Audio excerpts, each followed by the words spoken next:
तू है धन्य, तू है धन्य, तू है धन्य प्रभु महान, तू पवित्र, तू है यीशु, तू है यीशु सच्चा खुदा।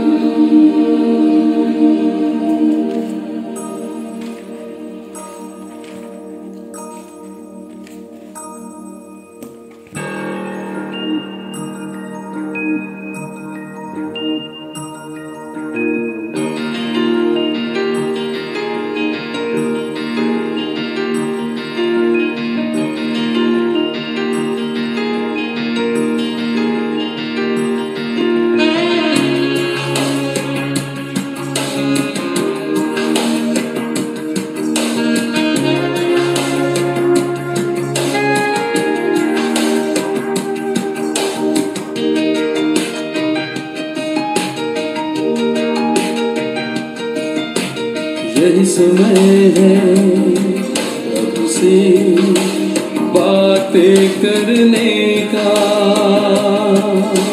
यही समय है यीशु से विनती करने का, यही समय है आराधना स्तुति करने का, यही समय है यीशु से प्रार्थना करने का।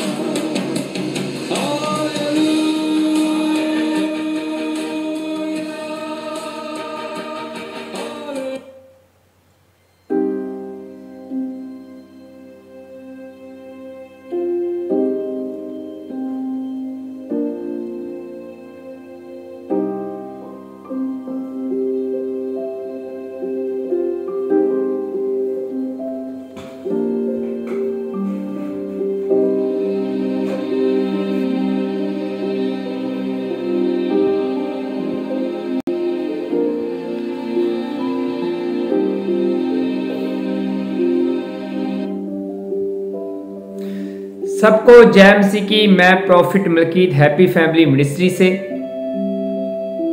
परमेश्वर की हजूरी में आप सबका स्वागत करता हूं। और मैं आज फिर आपके बीच में आपके वायदे के मुताबिक आपके बीच में मैं हाजिर हूं, परमेश्वर का नया वचन लेकर, नया कलाम लेकर। और मेरा विश्वास है कि आज का वचन सुनने के बाद आप जरूर बदल जाएंगे और आपकी जिंदगी में एक बड़ा बदलाव आने वाला है। जैसे ही मैं आज वचन की तैयारी कर रहा था, मींस आपके बीच में था, तो पवित्र आत्मा ने मुझे गाइड किया कि आज का वचन सुनने के बाद आपके लोग सुपर डुपर ब्लेस होने वाले हैं। आज ऐसा पहली बार मुझे मैसेज आया कि आप बड़े ज्यादा ब्लेस होने वाले आज के वचन के द्वारा। और जैसे कि आपने पढ़ लिया होगा कि आत्मिक फैसले लें, आत्मिक फैसले लें। किस तरह के आत्मिक फैसले लें, आज हम बाइबल में से कुछ जानेंगे। और मेरा विश्वास है कि इस वचन के द्वारा आप जरूर बदल जाएंगे और हमेशा आत्मिक फैसले लेते रहेंगे। हालेलुया। और रेगुलर जैसे हम वचन के लिए प्रार्थना करते हैं, आज भी हम सब वचन के लिए प्रार्थना में जाएंगे। आइए हम अपने सिरों को झुकाएं, आंखों को बंद करें, वचन के लिए प्रार्थना करें और बोले, प्रभु यीशु मसीह पवित्र आत्मा जी, मैं तैयार हूं आज के पवित्र वचन सुनने के लिए। इन वचनों के द्वारा हमारी जिंदगी में बड़ा बदलाव आ जाए और वचन के द्वारा 100 गुना फलों को लेकर आए और ये फल हमेशा हमारे ऊपर बने रहे। यीशु मसीह के सामर्थ्य नाम में मांगता हूं, आमीन आमीन, हालेलुया। और जैसे कि मैं पहले भी बता चुका हूं कि पवित्र आत्मा ने मुझे गाइड किया कि आज लोग वचन सुनने के बाद सुपर डुपर ब्लेस होने वाले हैं। ऐसा आज पहली बार मुझे पवित्र आत्मा ने बोला है वचन के दौरान। और हम आत्मिक फैसले हमें किस तरह लेने, हम बाइबल में से जानेंगे कि आत्मिक फैसले होते क्या है और कैसे हम इसे ये ले सकते हैं। आत्मिक फैसले, आत्मा के डिसीजन लेने सबकी जिंदगी में ये आता है, हर बार आता है, सबकी जिंदगी में, सबकी लाइफ में आता ही आता है। लेकिन कुछ लोग ऐसे होते हैं जो आत्मिक डिसीजन बिल्कुल सही लेते हैं और वो तरक्की करते हैं, और कुछ लोग ऐसे भी होते हैं जो डिसीजन बिल्कुल सही ना लेने के कारण पावरलेस रहते हैं, अधूरे रहते हैं, सीधी सीधी बात करो तो मरे के समान रहते हैं। और मैं इस बात से खुश हूं कि हमेशा पवित्र आत्मा हमें एक नया वचन, नई गाइडेंस दे के भेजता है आपके बीच में। हर बार कुछ ना कुछ अद्भुत ही परमेश्वर वचन दे के भेजता है। और हम आज जो बाइबल की किताब खोलने जा रहे हैं वो बाइबल की पहली किताब उत्पत्ति है, उसका 22 से अध्याय, और उसका बीच बीच में वचन पढ़ूंगा। और इसमें इब्राहिम की परीक्षा का जिक्र किया गया है। तो स्टार्टिंग से मैं पढ़ रहा हूं, पहले 22 और 1 से लेकर बीच बीच में पढ़ूंगा। तब पहले लिखा हुआ, इन बातों के पश्चात ऐसा हुआ कि परमेश्वर ने इब्राहिम से ये कहकर उसकी परीक्षा ली कि हे इब्राहिम। उसने कहा, देख मैं यहाँ हूं। उसने कहा कि अपने पुत्र को, अर्थात अपने इकलौते पुत्र इसहाक को, जिससे तू प्रेम रखता है, संग लेकर मोरिया देश में चला जा और वहां उसको एक पहाड़ के ऊपर, जो मैं तुझे बताऊंगा, होम बलि करने चढ़ा। सो इब्राहिम बिहान को तड़के उठा और अपने गधे और पर काठी कसकर अपने 2 सेवक और अपने पुत्र इसहाक को संग लिया और होम बलि की लकड़ी चीर ली। तब कूच करके उस स्थान की ओर चला जिसकी चर्चा परमेश्वर ने करी थी। और यहाँ पे आप सब ने काफी बार इस वचन को पढ़ा होगा और सुना भी होगा कि परमेश्वर ने इब्राहिम को 100 साल के करीब, एज के करीब उसको एक बच्चा दिया। उसका नाम क्या था? इब्राहिम का इकलौता बेटा, जिसे इसहाक बोलते हैं हम। और उसको परमेश्वर ने बोला कि इसको होम बलि कर दे, अर्थात मार डाल, इसकी बलि चढ़ा दे।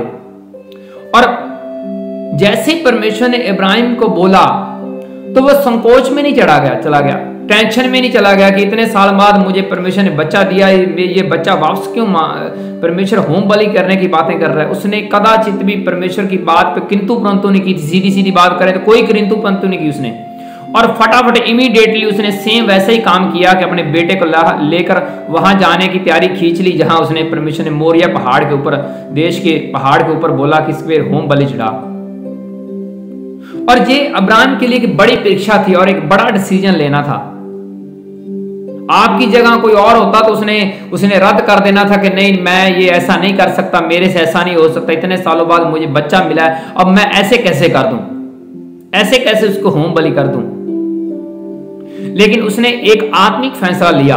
उसने बोला कि इतने चाहे मुझे 100 साल क्यों नहीं हो चुके, इतने सालों बाद मुझे बच्चा मिला है, लेकिन मैं परमेश्वर का इनकार नहीं करूंगा, मैं परमेश्वर का इनकार नहीं करूंगा, लेकिन एक आत्मिक फैसला लूंगा। और ये आत्मिक फैसला मैं परमेश्वर के लिए लूंगा। और उसने बोला ठीक है, मैं जिससे प्यार करता हूं, मेरा इकलौता बेटा, मैं उसको होम बलि करने के लिए बिल्कुल तैयार हूं। और इससे हम आगे इस आयत को बढ़ते हैं तो सेम अब्राहिम ने वैसा किया जैसे परमेश्वर ने बोला। और जैसे ही वहां उसने सारा काम कंप्लीट किया और उसके एक बच्चे के ऊपर, पेट के ऊपर छुरा चलाने वाला, होम बलि करने वाला था, तो परमेश्वर ने उसे रोका, स्वर्गदूत ने रोका और उसने बोला, 15 को हम पढ़ेंगे सीधा। फिर यहोवा के दूत ने दूसरी बार स्वर्ग से इब्राहिम को पुकार कर कहा कि यहोवा की वाणी है कि मैं अपनी ये शपथ खाता हूं कि तूने जो काम किया है, अपने पुत्र वरन अपने इकलौते पुत्र को भी नहीं रख छोड़ा, इस कारण मैं निश्चय तुम्हें आशीष दूंगा। इस कारण इसकी वजह है कि मैं तुम्हें एक आशीष दूंगा और निश्चय तेरे वंश को आकाश के तारागण और समुद्र के तीर के बालू के किनकों के समान अनगिनत करूंगा। तेरे वंश अपने के अंधकारी होगा। हालेलुया। और 18 को पढ़ते, पृथ्वी की सारी जातियां अपने को तेरे वंश के कारण धन्य मानेगी, क्योंकि तूने मेरी बात मानी है। ये होता है आत्मिक डिसीजन, ये होता है कि आत्मिक फैसला अब्राहम ने लिया। ऐसा आपकी जिंदगी, मेरी जिंदगी में, सबकी जिंदगी में ये समय आते हैं, आत्मिक डिसीजन लेने की बारी आती है। लेकिन कुछ लोग ऐसे होते हैं, वो लोगों की भीड़ की दुनियादारी के सिस्टम के मुताबिक वो आत्मिक फैसला ले नहीं पाते, लेकिन परमेश्वर फिर उनको अगला लेवल नहीं देता। अगर अब्राहिम ये सोचता कि इतने सालों बाद मुझे परमेश्वर ने एक बच्चा दिया, मैं ऐसे कैसे होम बलि कर दूं, ऐसा नहीं मैं करने वाला, परमेश्वर ऐसा कैसे कर दूं, उसने इनकार नहीं किया और उसी टाइम उसके कहे के मुताबिक वहां पे जाने की तैयारी खींच ली, वहां मोरिया पहाड़, मोरिया देश की ओर चल पड़ा। और स्वर्गदूत ने रोका, वो कोई ड्रामा नहीं कर रहा था, वो रियल हार्ट से दिल से वो काम करने जा रहा था जो परमेश्वर ने उसको बोला है। और स्वर्गदूत ने बोला कि अब से तुम अब तुम्हारी परीक्षा कंप्लीट हो चुकी, तुम पास हो चुके, अब तुम्हारी जातियां बड़ी धरती की ओर फैलेंगी, ये तुम्हारी ब्लेसिंग है। हालेलुया। इसका मतलब क्या है? इसका मतलब यह है कि सबको आत्मिक डिसीजन लेने की सेंस होनी चाहिए। अगर आप आत्मिक डिसीजन लेते समय कंफ्यूज रहे और वो डिसीजन ना ले पाए और रॉन्ग ट्रैक, किसी के बकावे में आ गए या कुछ और गड़बड़ी कर दी, तो परमेश्वर आपको अगला लेवल नहीं देता जब तक आप आत्मिक एक बड़ा डिसीजन ले नहीं देते। आत्मिक डिसीजन जब आपके सामने आता है तो आपको समझ नहीं आती मैं करूं तो करूं क्या, मैं इधर चला जाऊं या इधर चला जाऊं, परमेश्वर को छोड़ूं या फैमिली को छोड़ूं, करना मैं क्या है। जो लोग आत्मिक डिसीजन बिल्कुल सही लेते हैं, परमेश्वर उनको आज भी तरक्की देता और देता रहेगा। अगर मैं अपनी पर्सनली बात करूं तो मुझे फैमिली ने बोला था कि जात आपको फैमिली चूज करनी है या परमेश्वर को चूज करना है, नहीं तो हमारे घर से चले जाओ। हम यहाँ आपके जो बाइबल के कायदे कानून हमारे घर में चलने नहीं वाले, तुम ये ड्रामा अपना बंद कर लो। लेकिन मैंने अपना आत्मिक डिसीजन लिया कि ठीक है, मैं घर छोड़ सकता हूँ, सब कुछ छोड़ सकता हूँ, लेकिन बाइबल के लिखते हैं इनके कानून माने मैं नहीं छोड़ सकता। ये मेरा आत्मिक डिसीजन था, इसीलिए आज इतनी मिनिस्ट्री ग्रो कर रही है और आप बढ़ रहे हैं, फैल रहे हैं, डबल ट्रिपल कई गुना बढ़ रहे हैं। लेकिन जो लोग प्रेशर के कारण आत्मिक डिसीजन नहीं ले पाते, वो बिखरे रहते हैं अपनी जिंदगी में। मैंने ऐसे लोगों को भी देखा है, जब भी उनको आत्मिक डिसीजन लेने होते हैं वो प्रेशर के नीचे आ जाते हैं। वो ऐसे लोगों के साथ संगति करने लगते हैं जो फेलियर हो चुके हैं, वो फेक हो चुके हैं, नकली हो चुके हैं, उनकी साइड लेनी शुरू कर देते हैं। लेकिन वो नहीं देखते कि परमेश्वर का आत्मा किसकी साइड है। अगर मान लो आज हम किसी वॉलंटियर को चर्च से निकालें, 2-4 व्यक्ति ऐसे होंगे जो उसके पीछे लग के मिनिस्ट्री में आना छोड़ जाएंगे। उनको लगेगा कि हम इसलिए चर्च आना छोड़ रहे हैं क्योंकि आपने इस वॉलंटियर को चर्च से निकाला क्यों है। वो एक बंदे को मिनिस्ट्री से निकालने के कारण 2-4 बंदे ऐसे होते ही हैं जो उनके पीछे लग के वो भी चर्च आना छोड़ देते हैं। लेकिन ये उनका रॉन्ग आत्मिक डिसीजन होता है, ये सही नहीं होता। उनको लगता है हम बड़े समझदार बन चुके हैं, लेकिन वो ये नहीं देखते कि यीशु मसीह किसकी साइड हो चुका है, यीशु मसीह किसकी साइड है। अगर ऐसे लोग आत्मिक डिसीजन बिल्कुल सही ले पाए तो वो भी उनकी जिंदगी में निखार आएगा। मैं सच बोल रहा हूं। जब परमेश्वर का स्वर्गदूत एंजल, जिसे हम इब्लिस लूसीफर बोलते हैं, जब धरती पे गिरा तो उसके पीछे बहुत से स्वर्गदूत उसका पीछे उसकी ओर हो गए। उन्होंने परमेश्वर को रिजेक्ट किया। आज सारे के सारे शैतानी स्वर्गदूत ब्लैक हैं, शैतान की लाद हो चुके हैं। परमेश्वर से उनका कोई कनेक्शन नहीं है, क्योंकि वो स्वर्गदूत आत्मिक डिसीजन अच्छे से नहीं ले पाए और उन्होंने एक नकली शैतान के स्वर्गदूत की बात मानी और उसके पीछे लगे रहे। हालेलुया। ये सबकी जिंदगी में होता है, आपने करना क्या है। लेकिन जो व्यक्ति परमेश्वर की साइड रहते हैं, आत्मिक डिसीजन लेते हैं, हमेशा वो तरक्की करते हैं। मूसा जब पहाड़ पे कई दिन 40 दिन 40 रात परमेश्वर से कनेक्शन में था, तो वहां पे लोग बछड़ा बना चुके, वो आत्मिक डिसीजन नहीं ले पाए। और परमेश्वर ने लाव किया कि तुम्हारी कौम जाकर नीचे देख लो वो क्या करे, कि बछड़े की पूजा कर रही है। और परमेश्वर को वहां क्रोध भड़का और 3000 के करीब लोग मारे गए। कारण क्या था? वो परमेश्वर वाली साइड, मूसे वाली साइड नहीं रहे, वो एक बछड़े वाली साइड हो चुके, वो एक आत्मिक डिसीजन ले नहीं पाए और बाद में मारे गए। आज भी ऐसे लोग हैं जिनको परमेश्वर का आत्मा रिजेक्ट करे, मिनिस्ट्री से निकाले, खत्म करे, और वो कुछ लोग, चंद लोग होते हैं, उनका पीछे करते हैं और वो फेलियर रहते हैं, हमेशा जिन टूटे रहते हैं। फिर सोचते हैं कि हमारी ये ब्लेसिंग इतनी बढ़ क्यों नहीं रही। मैंने ये देखा है। लेकिन वहां पे आपको प्रेशर के नीचे नहीं आना, एक परमेश्वर वाली साइड चुननी है, एक शैतान वाली साइड कभी नहीं चुननी। आपने ये देखना है कि परमेश्वर किसकी सपोर्ट कर रहा है, परमेश्वर किसकी साइड है, आपको उस साइड में होना है, चाहे कोई भी क्यों नहीं है। अगर आप परमेश्वर वाली साइड है, वो शैतान की साइड नहीं है, तो फिर आपकी जिंदगी आत्मिक मैं सच बोल रहा हूं, डबल गुना सुपर डुपर ब्लेस होने वाले। पितर आत्मा ने मुझे आज सेंस किया कि अपने लोगों को बता देना। हालेलुया। और जो आज भी अभी मैं आपके सारे कमेंट देख रहा हूं, पढ़ रहा हूं, आप जैसे मैं आपके बीच में लाई हूं, आपके मैं सारे कमेंट नोट कर रहा हूं। ऐसे भी लोग हैं, अभी वचन का टाइम है, लेकिन वो अपनी प्रार्थना के कमेंट छोड़ रहे हैं, भी बोल रहे हैं कि मेरा ये घर में ये प्रॉब्लम, हमारे पशुओं को प्रॉब्लम है, कभी किसी कुछ बोल रहा है, कोई कुछ बोल रहा है, कोई भाई को प्रॉब्लम हो चुकी, किसी कुछ हो चुकी, लेकिन उनको ये नहीं पता कि वचन की कितनी अहमियत है। उनका डिसीजन ये है कि हम बस परमेश्वर से चिंगाई ले लें, वचन से उनको कोई पता नहीं है, कोई परवाह नहीं। लेकिन ये बात कभी भूलना मत, परमेश्वर सबसे पहले प्रथम वचन को देता है, प्रथम स्थान वचन, अपने नाम से ज्यादा उत्तम चीज वो वचन को मानता है। हालेलुया। वचन, आप रिलैक्स होके कोई कमेंट ना छोड़ो, सिर्फ वचन सुनो, ये आत्मिक डिसीजन है। हालेलुया। और जैसे हम इसी किताब की फिर हम 39 पढ़ते हैं, 39 पढ़ते हैं, तो वहां पे हमें यूसुफ और पोतीफर की पत्नी और उसकी स्टोरी हमें मिलती है। तो हम इसको पढ़ेंगे, 39 की हम उसका 9 पढ़ रहे हैं।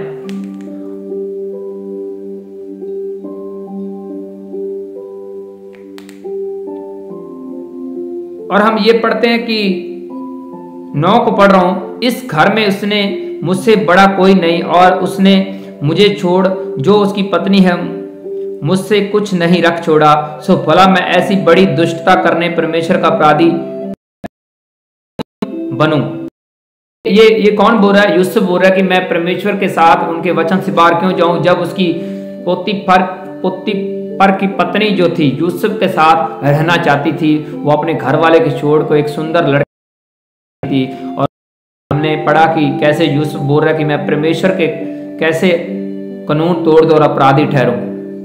उसने एक आत्मिक डिसीजन, उसके पीछे एक लेडीज पड़ी हुई थी कि तुम बड़े सुंदर लड़के हो, मैं आपके साथ रहना चाहती हूँ, मुझे अच्छे लगते हो, मैंने आपके साथ ही रहना, मैंने अपने घर वाले के साथ नहीं रहना। लेकिन बाइबल बोलती यूसुफ ने एक आत्मिक डिसीजन लिया। उसको इस डिसीजन लेने के कारण, आत्मिक डिसीजन लेने के कारण सजा तो हुई, जेल में जाना पड़ा। राजे के सामने वो लेडीज बोल रही कि इसने मेरे साथ बदतमीजी की है, मुझे छेड़ा, मुझे ये किया। लेकिन कारण क्या था? उसने एक आत्मिक डिसीजन लिया कि अगर तुम मेरे साथ नहीं रहना चाहते तो मैं तुम्हें जेल में डलवा दूंगी। उस लेडीज ने ऐसा किया और यूसुफ जेल में रहा, वहां पे कई साल रहा और उसने आत्मिक बातों का भेद बताया और राजे को उसको बाहर निकालना पड़ा और फिर वो राजा बना। एक आत्मिक, इसका मतलब ये हुआ कि एक आत्मिक डिसीजन लेने के कारण आपकी इंसल्ट हो सकती है, आपकी बेइज्जती हो सकती है, आपका दुनिया आपको बड़ा बुरा भला कह सकती है। लेकिन अगर आपका आत्मिक डिसीजन है तो यूसुफ की तरह आप सजा में जाके भी आप निखरोगे, 2 बड़े गुना निखरोगे, लोग आपको सलाम करेंगे। मैं सच बोल रहा हूं। अगर मैं अपनी पर्सनली बात करूं, जब मैं कॉलेज में स्टडी कर रहा था तो वहां पे मेरे ऊपर एक ये कॉलेज की ओर से मेरे ऊपर एक कंप्लेन थी कि ये लड़का बाइबल बच्चों को बांटता है। और मेरी थाने में कंप्लेंट करी गई कि ये लड़का बाइबल बांटता है, ये बड़ा कुछ करता है, ये बाइबलों की बातें करता है, स्टूडेंट्स को गलत गाइड करता है, यीशु मसीह का प्रचार करता है, इसको सजा मिलनी चाहिए, इसको जेल होनी चाहिए। और जैसे ही मैं जेल के थाने में विजिट हुआ तो मेरे पास एक बाइबल थी और मेरे से पूछा गया कि क्या तुम स्टूडेंट्स को, बच्चों को बाइबल बांटते हो? मैंने बोला हाँ बांटता हूं, अब भी मेरे पास है, मैं बांटता हूं, मैं मुकरता नहीं हूं। उसने पता तो उन्होंने मुझे बोला, थाने में मुझे एसएचओ ने बोला कि तुम्हें पता है इसकी कीमत क्या चुकानी पड़ेगी? मैंने बोला कौन सी कीमत चुकानी? तुम्हें आपको जेल हो सकती है अगर तुम ऐसे काम करोगे। तो उन्होंने मुझे पूछा कि तुम ऐसा करना क्यों चाहते हो, तुम्हें कोई पैसे मिलते क्या बाइबल बांटने का, तुम्हारी समस्या क्या, तुम्हारी प्रॉब्लम क्या है? और मैंने उनको बोला कि मैं चाहता हूं सब दुनिया के लोग बचें, आत्मिक बने, परमेश्वर की ओर मुड़े। और उन्होंने मुझे बोला कि तुम्हारा यीशु मसीह ज्यादा ये कर सकता क्या?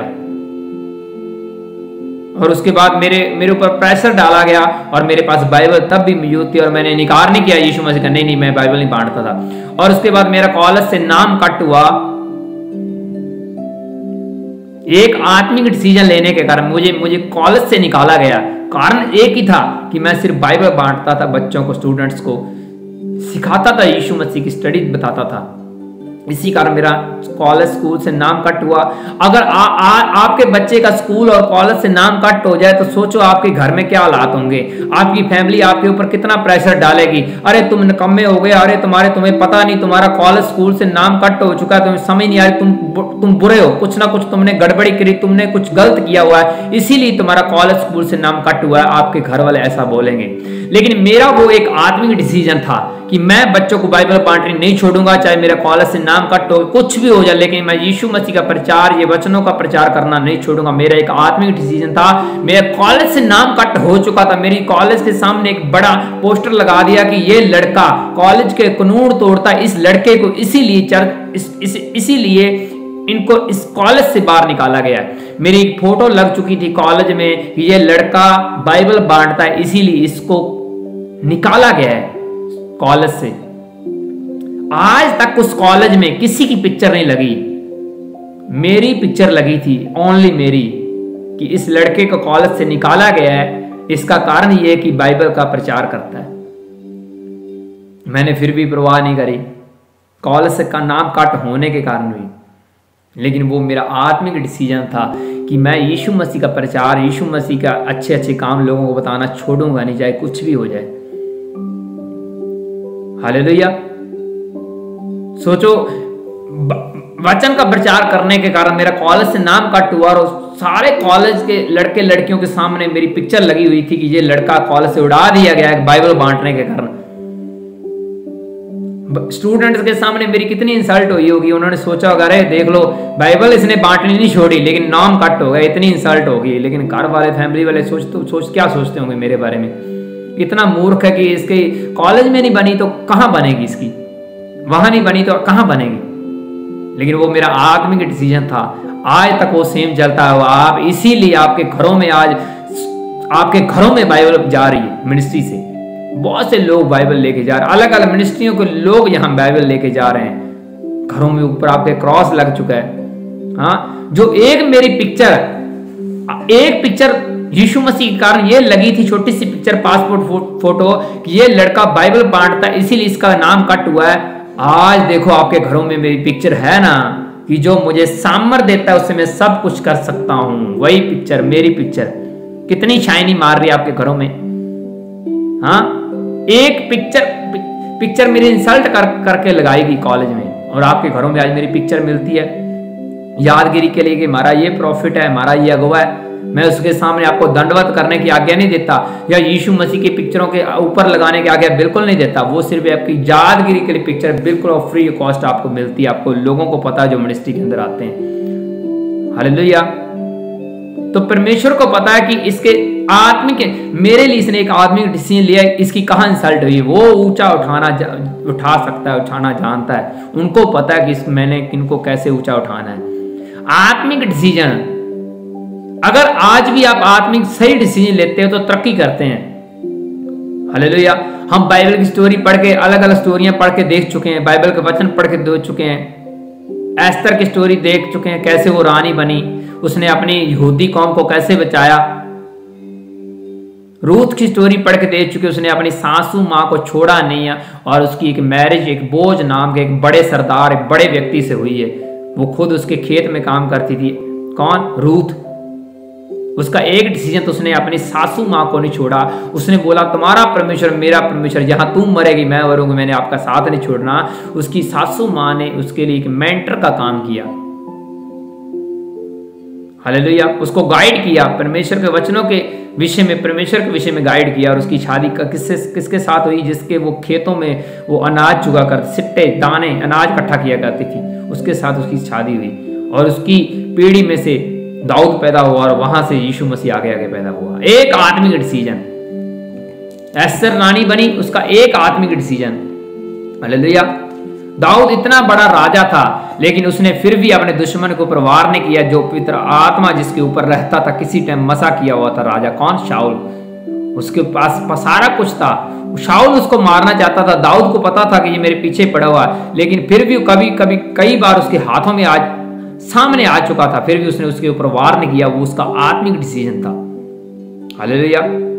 हन्ना के पास बेबी नहीं है, उसकी घर में फैमिली ताने मेने मार रही है। उसे जैसे ही उसने आत्मिक डिसीजन बोला कि ये बच्चा मैं चर्च भवन में मिनिस्ट्री में दान कर दूंगी, और परमेश्वर ने अपने अगुवे के मुंह से बोला, एली के मुंह से बोला कि जा तैयारी कर ले, आपके पास बच्चा होने वाला है। हन्ना के एक आत्मिक डिसीजन उसने सैमुअल पैदा कर दिया।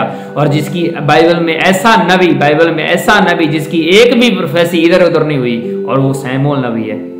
उसके एक आत्मिक डिसीजन, एक आत्मिक फैसले के कारण हन्ना के घर में वो बच्चा पैदा हुआ जो सैमुअल बना, जिससे परमेश्वर पुकारता है सैमुअल सैमुअल सैमुअल।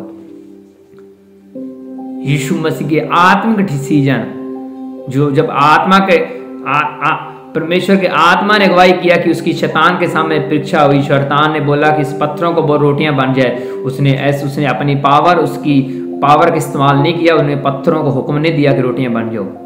उसने एक आत्मिक डिसीजन लिया। और जैसे ही वो 3 बार शैतान उनको कंफ्यूज करना चाहता था, लेकिन वो तीनों बार सही डिसीजन ले रहा था। और उसके बाद एंजल आए, उसकी देखभाल करने लगे। बाइबल ऐसा बोलती है। याकूब का एक आत्मिक डिसीजन कि अगर मैं अपने भाई को ये दाल दे दूंगा तो मुझे प्लेटे होने का अधिकार मिल जाएगा।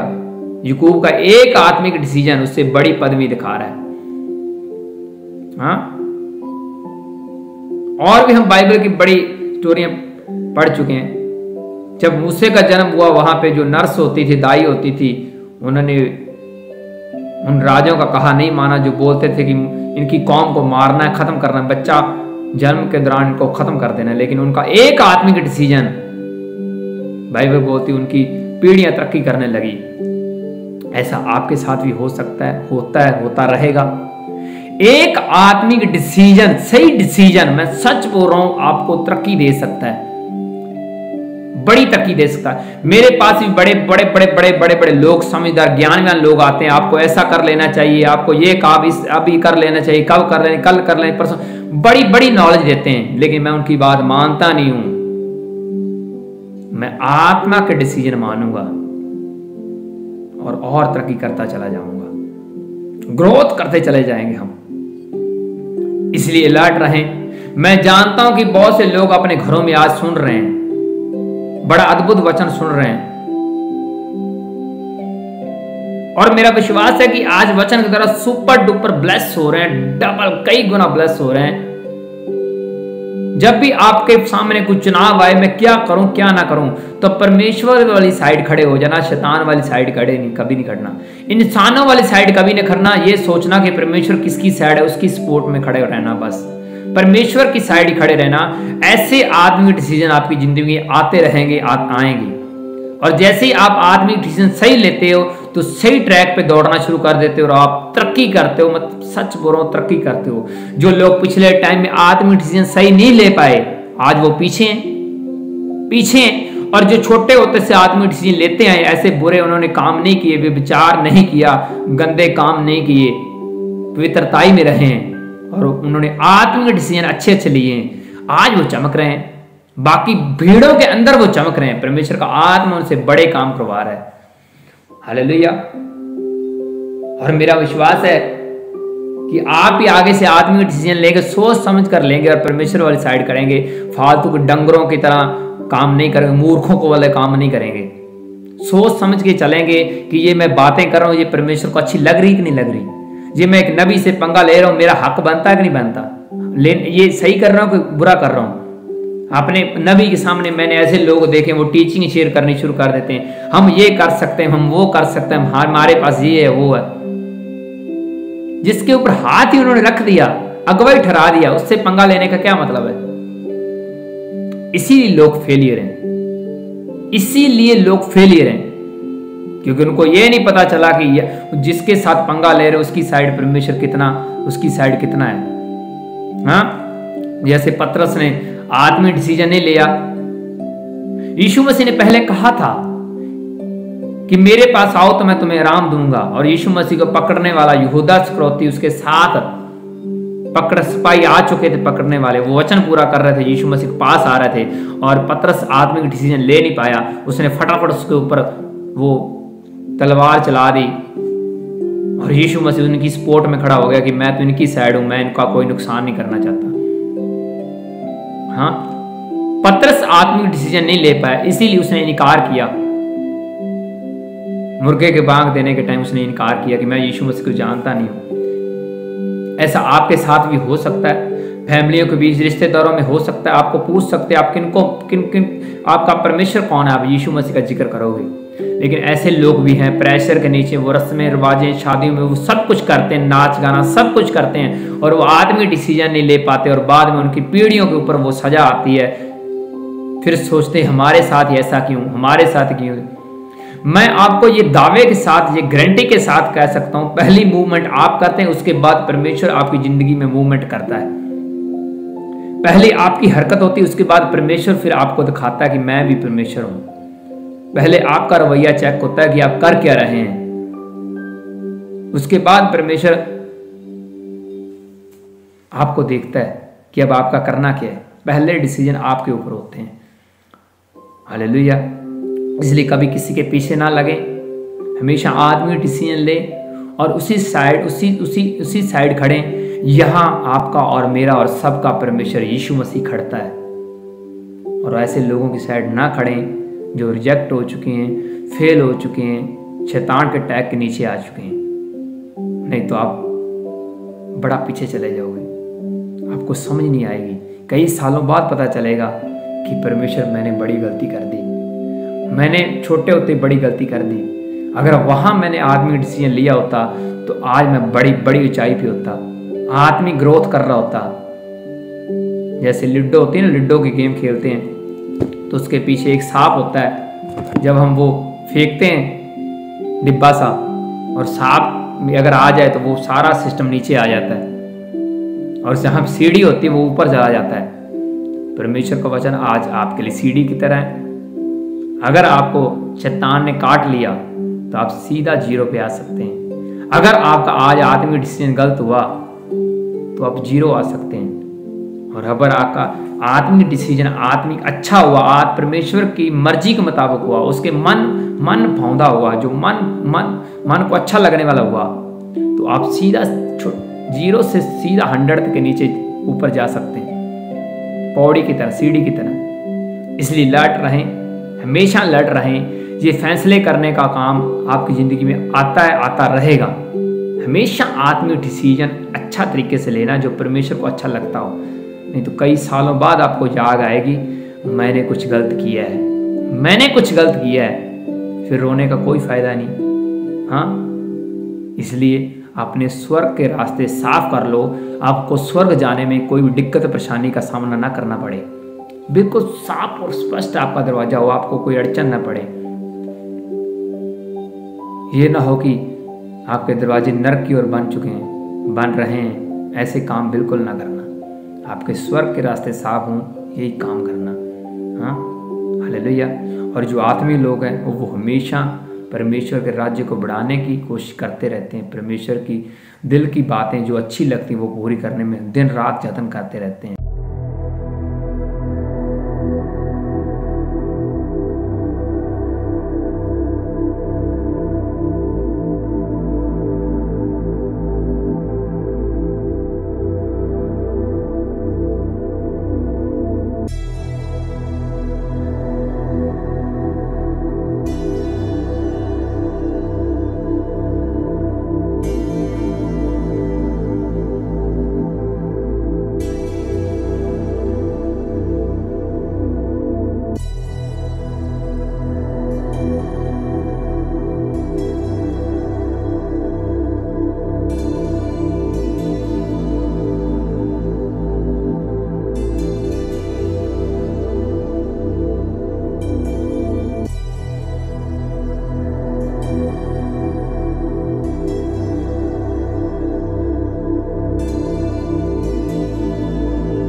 कंफ्यूज ना करने पाए, आपसे अलग ना होने पाए, आपके वचनों वाले डिसीजन ले, ये मेरी दिल से प्रार्थना है। परमेश्वर आज के वचन के द्वारा ये 100 गुना फल लेकर आवे, ये फल हमेशा इनके ऊपर बना रहे और ये सुपर डुपर ब्लेस हो जाए। यीशु मसीह के सामर्थ्य नाम में मांगते हैं, आमीन आमीन आमीन आमीन, हालेलुया।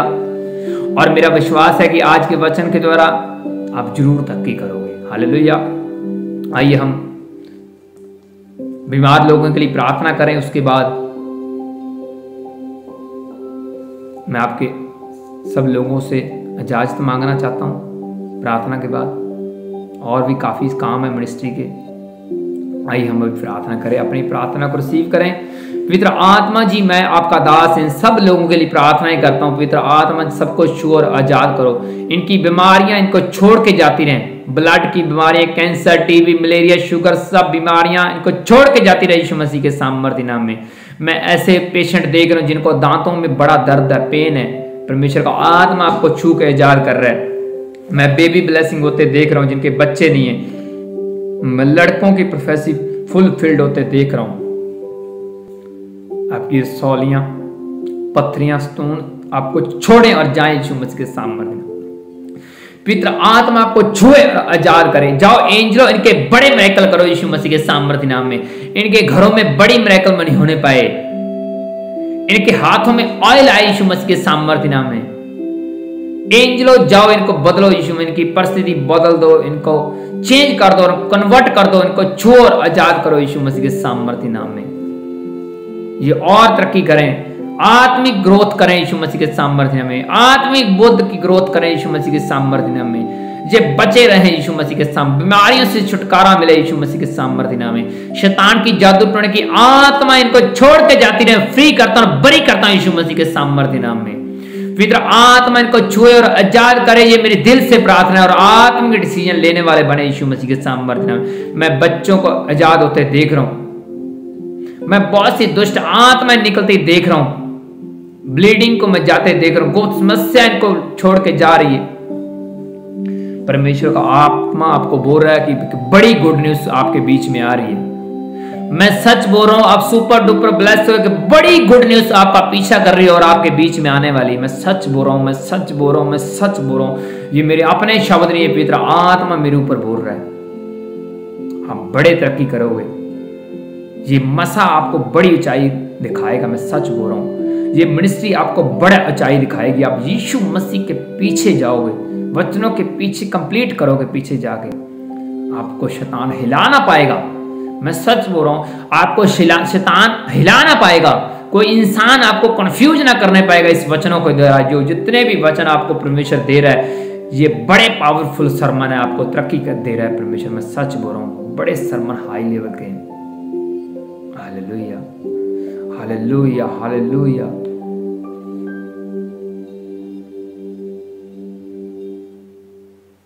जितने भी परमेश्वर प्रार्थना करी है, हम विश्वास करते हैं आपने हमारी प्रार्थना सुन ली है और उनका उत्तर दे दिया। हालेलुया आमीन आमीन। और फिलहाल मेरे जाने का समय हो चुका है और फिर मिलेंगे नेक्स्ट मीटिंग में रविवार को नए वचन के साथ, नई प्रोफेसी के साथ, नए चिन्ह चमत्कारों के साथ, नई गुड न्यूज़ के साथ। तब तक आप सभी को जय मसीह की। God bless you. Bye bye, take care.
धन्य प्रभु महान, तू पवित्र, तू है यीशु, तू है यीशु सच्चा खुदा।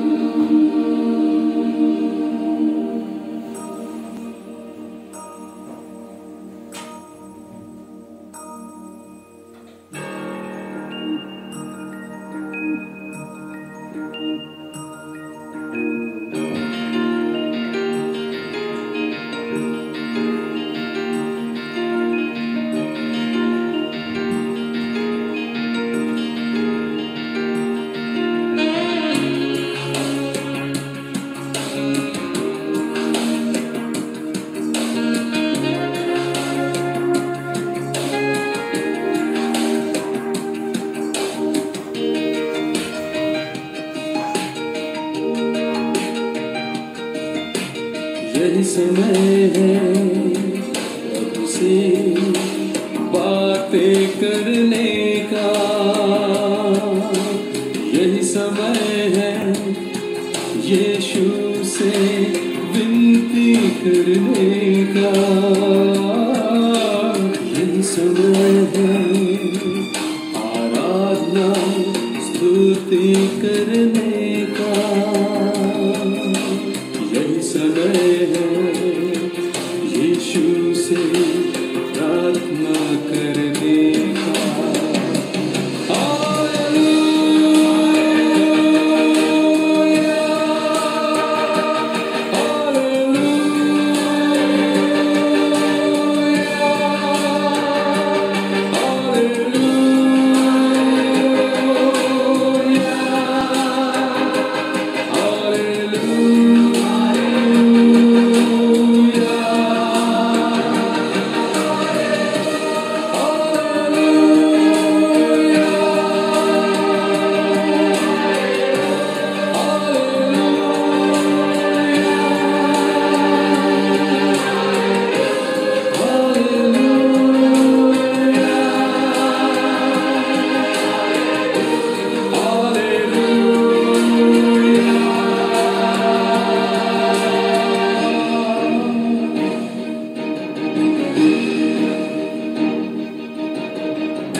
तू है धन्य, तू है धन्य,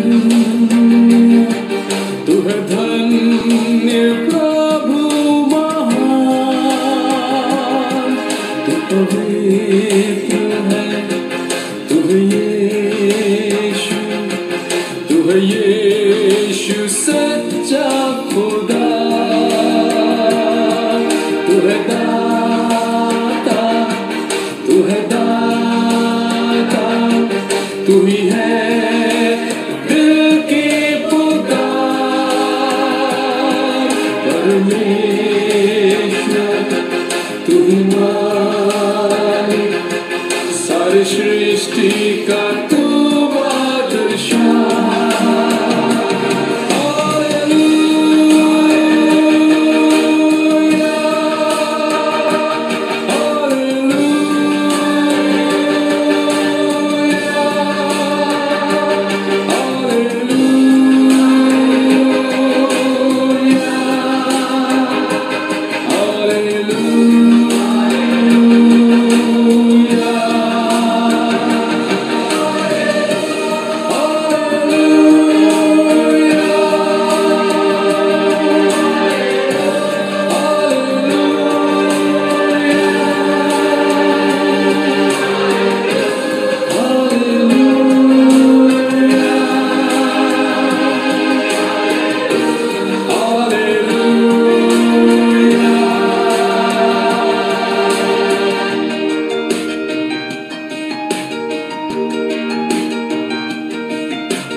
समय है रब से बातें करने का,